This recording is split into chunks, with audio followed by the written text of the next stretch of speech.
Top quality और consistent performance के लिए सिर्फ सिल्वर पंप नाम याद रखना।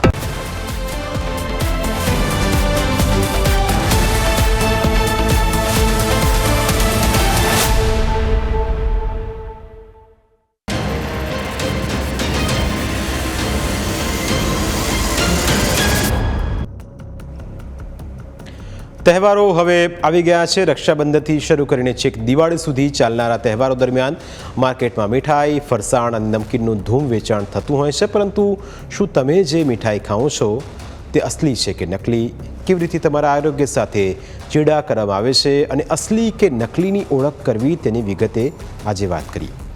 મીઠાઈ એક એવી વસ્તુ છે કે જે નાનાથી લઈને મોટેરાઓને ખૂબ ભાવે। માર્કેટમાં એવી મીઠાઈઓ મળે છે જેને જોઈને જ ખાવા માટે તમારું મન લલચાય, પરંતુ શું આ મીઠાઈ ખાવા યોગ્ય છે ખરી? તમારી પાસે દુકાનના માલિકો મોં માંગ્યો ભાવ વસૂલે છે। માર્કેટમાં 1000થી લઈને 2000 સુધી કિલોના ભાવે મીઠાઈ વેચાતી હોય છે। પહેલાં એવો સમય હતો કે વેપારીઓ થોડો ઘણો ભાવ પણ ઓછો કરતા અને ક્વોલિટી પણ જાળવી રાખતા, પરંતુ હવે ભાવ ફિક્સ હોય છે। તમે ખરીદો કે ના ખરીદો તેનાથી દુકાનદારને કોઈ લેવા દેવા નથી હોતી। મીઠાઈ ભલે ભેળસેળયુક્ત હોય પણ ભાવ તો તે ગુણવત્તા કરતાં અનેક ગણો વધારે વસૂલે છે। જોકે ઘણા દુકાનદારો ઊંચો ભાવ લઈને સારી ગુણવત્તા જાળવી રાખતા હોય છે, પરંતુ ભેળસેળનું પ્રમાણ પહેલાં કરતાં વધી ગયું છે। તેવામાં આખું વર્ષ પૂરતું કોર્પોરેશન તહેવારો સમયે જાગે છે। આ વખતે પણ તહેવારો સમયે ફૂડ વિભાગના અધિકારીઓએ એક્શનમાં આવી ગયા છે। અમદાવાદના મણિનગર વિસ્તારમાં ફૂડ વિભાગે ચેકિંગ કર્યું।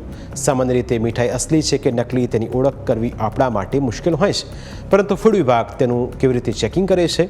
મીઠાઈ અસલી છે કે નકલી તેની ચકાસણી કેવી રીતે કરવી તેની માહિતી ટેસ્ટિંગ કરનારા અધિકારી પાસેથી જ સમજીએ। આપણે તપાસ કરતા હોઈએ છીએ કે એમાં ભેળસેળ છે કે નહીં, અને જાણશું કે કયા પ્રકારથી કોર્પોરેશન સાથે હાથ કાર્યવાહી કરી રહી છે। જો માવો કે પનીર કે કોઈ પ્રકારની આવી મીઠાઈ હોય માવાવાળી, એમાં આપણે આયોડિન સ્ટાર્ચ છે એમની મિલાવટ છે કે નહીં એ ચેક કરવા પડે। આયોડિન સોલ્યુશન એડ કરીશું। જો બ્લેક કલર આવે એનો મતલબ કે અંદર કોઈ પ્રકારની મિલાવટ છે, જો ના આવે તો કહી શકાય કે આમાં કોઈ પ્રકારની મિલાવટ નથી। કયા પ્રકારની મિલાવટો થતી હોય છે, કઈ રીતે ખ્યાલ આવતો હોય છે, અને જો કોઈએ ઘરે ચેક કરવું હોય તો કઈ રીતે કરી શકે? અલગ અલગ મીઠાઈમાં અલગ અલગ પ્રકારની ભેળસેળ હોય છે। કોઈ માવા કે પેંડાવાળી મીઠાઈમાં આયોડિનની સ્ટાર્ચનું મિલાવટ કરી શકે છે। એ આપણે ઘરે કરવું હોય તો ટિંચર આયોડિન કરીને આવે છે, એ અંદર એડ કરતા જો બ્લેક કલર આવે તો આપણે કહી શકીએ કે અંદર મિલાવટ છે। સાથે આપણે વાત કરીએ કાજુ કતરી જે છે સૌથી વધારે લોકો આરોગતા હોય છે, એ દિવાળી હોય કે પછી રક્ષાબંધનનો તહેવાર હોય, બહેન જે છે તે ભાઈને આ કાજુ કતરી ખવડાવતી હોય છે, ત્યારે કઈ રીતે ચેક કરવું કે જે સિલ્વર ફોઇલ છે તે ઓરિજિનલ છે કે નકલી? ઓરિજિનલ છે કે નહીં એ ચેક કરવા આપણે અંદર નાઇટ્રિક એસિડ નામનું કેમિકલ આવે છે જે લેબમાં જ હોય છે, એ અંદર એડ કરતાં જો તરત જ સિલ્વર ફોઇલ હશે તો એ ઓગળી જશે, જો કોઈ મિલાવટ હશે તો તરત ઓગળશે નહીં। જો આ રીતે તરત જ ઓગળી જશે। જો તમે જોઈ શકો છો કે હાલમાં આ જે સિલ્વર ફોઇલ છે તે તરત જ પીગળી ગયું છે, એટલે જે સિલ્વર ફોઇલનો ઉપયોગ કરવામાં આવ્યો છે તે સિલ્વર ફોઇલ જે છે તે અસલી છે। સાથે સાથે ફરસાણ જે છે તે પણ ખૂબ જ મોટી માત્રામાં વેચાણ થતું હોય છે। તો ફરસાણ અસલી કે નકલી એ કઈ રીતે આપણે જાણી શકીએ છીએ, અને કઈ રીતે ટેસ્ટિંગ જે છે તેનું કરવામાં આવતું હોય છે? ફરસાણ માટે આપણે ફરસાણને પહેલાં આ રીતે લઈ શકીએ। જો આમાં કોઈ પ્રકારનો અખાદ્ય કલર કે એડ કરેલો હશે તો એ આપણે જાણી શકીશું।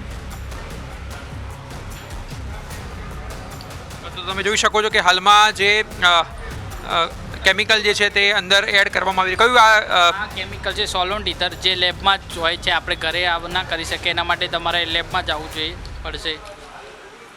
અમુક ટેસ્ટ ઘરે કરી શકે, અમુક માટે તમારે લેબમાં જવું પડશે। જો આ રીતે આપણે અંદર સોલોન ઈથર નામ નાખીશું, જો કોઈ અખાદ્ય કલર એડ કરેલો હશે તો એ બધું એમાં એક્સેપ્ટ થઈ જશે। યલો કલરમાં જોવા મળી રહ્યો છે, તો શું સમજી શકાય ઓરિજિનલ એમાં કલર મિલાવેલો છે કે આ ઓરિજિનલ કલર? આપણે આ રીતે અલગ કરીને હવે આની અંદર એસિડ એડ કરીશું।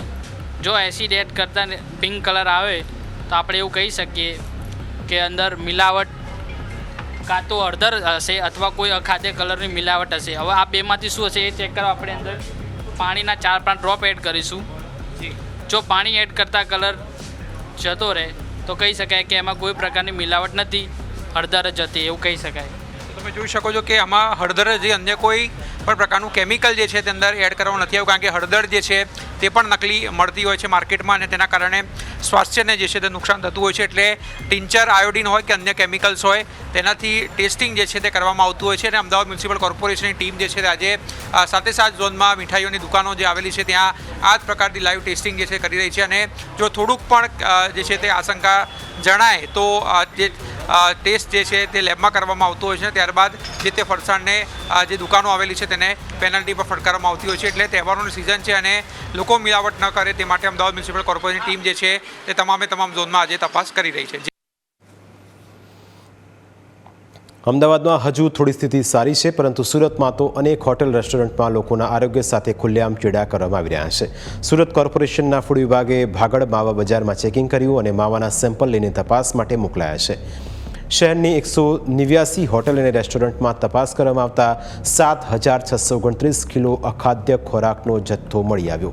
તપાસ દરમિયાન 110 હોટેલ રેસ્ટોરન્ટને નોટિસ ફટકારવામાં આવી છે. આ સાથે છેલ્લા 6 દિવસમાં કુલ 1,535 હોટેલ રેસ્ટોરન્ટમાં તપાસ કરવામાં આવી છે. 6 દિવસમાં 817 હોટેલ, રેસ્ટોરન્ટ અને ઢાબાને નોટિસ આપવામાં આવી છે અને 6 દિવસમાં કુલ 55,768 કિલો અખાદ્ય ખોરાકનો નાશ પણ કરવામાં આવ્યો છે. એટલું જ નહીં, નિયમોના ભંગ બદલ કુલ 28.75 લાખનો દંડ વસૂલ કરાયો છે. મહત્વનું છે કે આપણે ત્યાં છેલ્લા ઘણા સમયથી નકલી પનીર, નકલી ચીઝનું પ્રમાણ વધી ગયું છે. તેને રોકવા માટે એનાલોગ પનીર, ચીઝ અને બટર પર સંપૂર્ણપણે પ્રતિબંધ ફરમાવી દેવાયો છે. સરકાર લોકોના આરોગ્ય સાથે થતા ચેડા રોકવા માટે સક્રિય છે, પરંતુ જ્યાં સુધી અધિકારીઓ તેનો કડકપણે અમલ નહીં કરાવે ત્યાં સુધી માર્કેટમાં નકલી બધું વેચાતું જ રહેશે. પ્રાઇમ 9માં આજે બસ આટલું જ. ફરી મળીશું આપણે સ્પર્શતા મુદ્દા સાથે. ત્યાં સુધી રજા આપશો. નમસ્કાર.